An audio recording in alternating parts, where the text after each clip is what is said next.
We're often taught to be kind and put others before ourselves, but no one warns us that too much kindness can come at a cost. In a world where giving isn't always returned, being overly nice can leave you drained, emotionally, financially, and mentally. When you give without limits, people may not see generosity, they may see opportunity, and in extreme cases, unchecked kindness can even put your well-being at risk.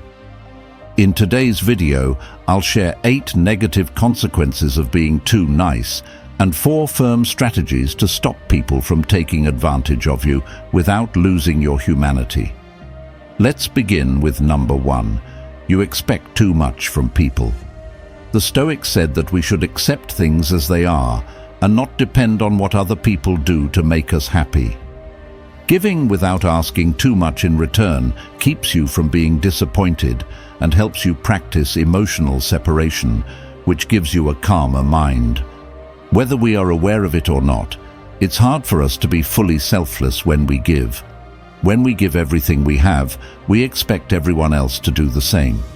When it's us who need something important, though, you've gotten people so used to having everything done for them that they'll take it for granted that you can handle everything in their lives and yours, especially your own.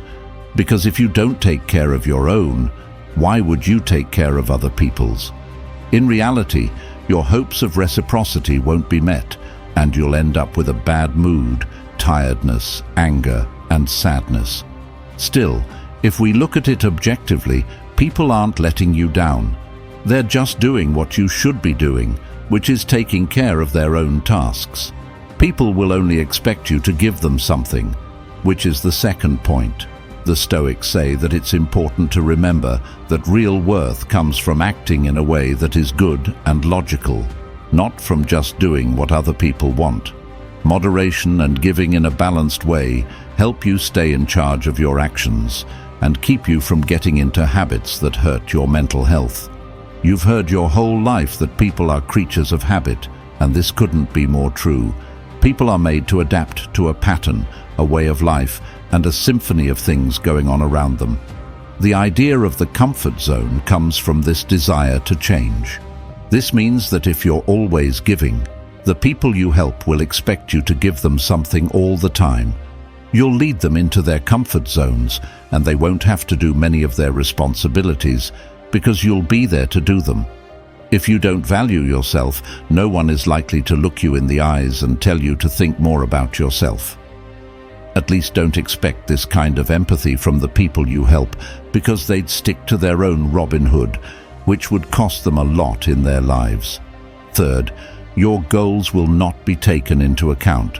The Stoics said that it's important to live by reason and virtue, to set limits, and to put our own responsibilities first if we want to stay in balance and not give up our identity and well-being for other people. If you put everyone else's needs before your own, you may end up running away from something inside you that hurts and scares you. How do you feel when you spend the weekend alone or come home every day knowing no one is there to greet you?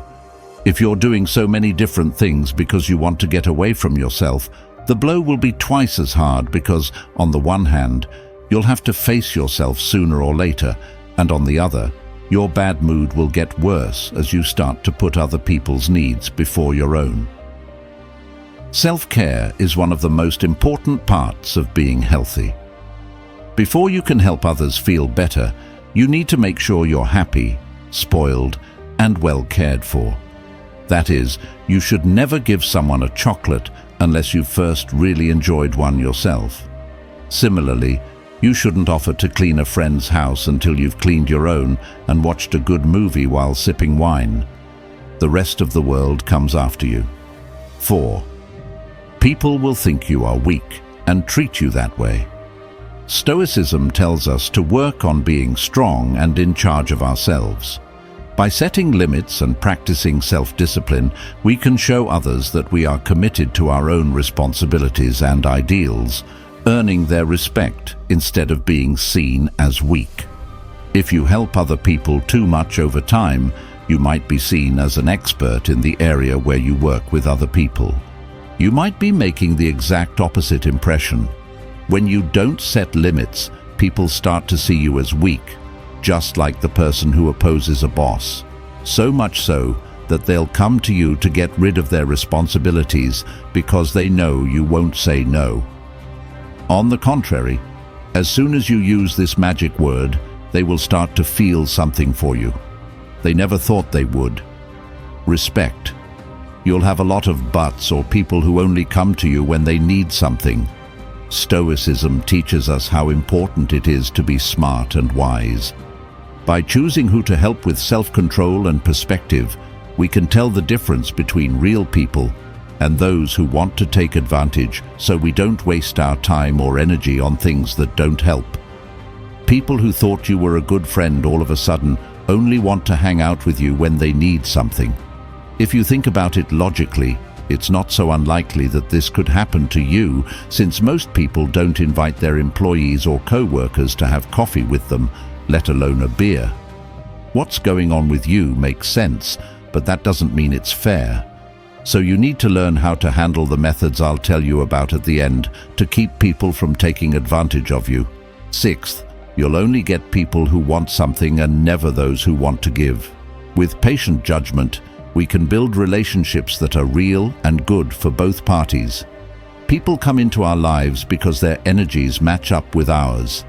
That is, if we vibrate low, we attract people who are negative, depressed, have dark souls, and want to hurt us. When our vibrations are high, on the other hand, we draw people who are full of good energy, kindness, excitement, hard work, and joy. Because of this, when we give to everyone, we lose so much energy that we start vibrating at a low frequency. This makes needy people feel drawn to us, as well as opportunists who don't even want to help and only want to take what they can from us and leave without even saying thank you. 7. You could end up getting hooked on something. The Stoics taught people to be calm and in charge of themselves. Self-discipline in giving keeps us from getting stuck in bad habits and lets us keep a good relationship with our actions and choices. When shortage is a regular part of our lives, the need for something grows, which is the best way to get addicted. So one day, someone close to you might notice that you drink too much and not just spring waiter. They might also notice that you eat too much or even gamble too much. Pay close attention to what someone who cares about you says, because your first instinct may be to get mad at them and tell them you don't have any problems. But this is how people usually act when they are so caught up in their own problems that they can't see that they have one. Always remember that people who care about you want what's best for you. So pay close attention to what they say, because they're trying to help you stop falling and move forward. Number 8, you'll make people think twice. Stoicism tells us to do good things no matter what other people think of us. By focusing on living in line with our beliefs and principles, we build a good image that can withstand false accusations. No matter how much we'd like things to be different, the truth is that there aren't that many kind people in the world. So if you are one, people will be suspicious of you instead of being impressed and thankful. It won't be long before your kindness makes people wonder what's going on with you and what plans you have that you don't tell anyone about. This could mean you've met a group of suspicious people, but it's more likely that they're just being honest. Most people who want to help too much are hiding such evil plans that it's best to stay away from them and refuse the help they offer. Now, let's look at what you can do to stop people from taking advantage of you. Strategy number 1. Pay attention to how you feel, because it's telling you something. Based on the Stoic idea of self-awareness, pay attention to how you feel. The Stoics thought it was important to think about yourself to understand your feelings and wants. By paying attention to your feelings, you can tell if you're giving too much and wearing yourself out mentally. This lets you change your focus and find a good balance. How does it make you feel to help other people? Thinking about yourself and putting yourself first is such a kind thing to do that you should feel like you're walking on clouds when you do it. So, if you feel too busy, tired, angry, or used, it's time to listen to how you feel. If something you don't have to do makes you feel so bad, you shouldn't lie to yourself about it. Instead, find out how the help you're giving affects your health. Plan number 2. Don't be afraid of the word no. Following the lessons of the Stoics, you should realize that your time and energy are important and need to be used in a balanced way. Self-control can be shown by being able to say no when you feel too busy or when the request is unfair. Even though the word no makes us think of bad things and sadness, it's normal for us to find it hard to say it. But if we don't learn to say this word when someone wants more from us than we can give, pessimism will take over our lives. Practice in front of the mirror and tell yourself that it's the only way to regain your freedom and avoid unnecessary and possible risks. Strategy 3. You have a time and a place for yourself. Respect them. Following the Stoic values of self-discipline and self-respect, it's important to give yourself time and room to take care of yourself. Do what you like exercise, drawing, listening to music while having a cup of tea, or anything else that gets you going. Finish your responsibilities as soon as you can so you can try this out. You should take this very seriously, so seriously that you should schedule this time every day or every week. So, if someone asks for your help at that time, they need to be very kind and helpful to you, not to the person. So, without remorse, you tell them no and enjoy that time and space just for yourself. If you don't want to be so direct, you can offer to help at a different time, but make it clear that you will only be able to help for a short time because you have other things to do. Strategy number 4. Identify energy vampires and distance yourself from them. Following the Stoic principles of self-discipline and wisdom, it's important to know which relationships are good for you and which can drain you mentally. By staying away from people who constantly drain your energy and don't add anything positive, you're taking care of your own health and showing Stoic self-control in your relationships. You should know that if you try to help an energy thief, it won't work. These people overwhelm you with their complaints, their pains, and their catastrophic view of life. Don't bother trying to help them because if their problems were solved, they would have to stop complaining. That's something they wouldn't tolerate. In conclusion, according to Stoic wisdom, in life the best measure for things is always the middle ground, and generosity is no exception.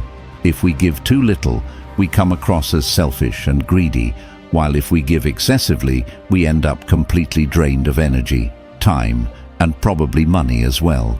So lean toward the grays, which are still the best choices for finding a balance between putting other people's needs first and putting your own needs first. And if you're ever unsure, just remember the magic word, no. Even more so if they offer to drive you home from the window of their car. We've reached the end of this journey, and I sincerely hope these tips will be of great use to you. Don't forget that you are a crucial part of this channel, so if this video has helped you, made you think, or you've learned something, give it a thumbs up so that more people can discover the powers of Stoic wisdom. And if you haven't already, don't forget to check out our ebook about Stoicism and how to apply it in your own life. Subscribe for a daily dose of Stoic wisdom and growth.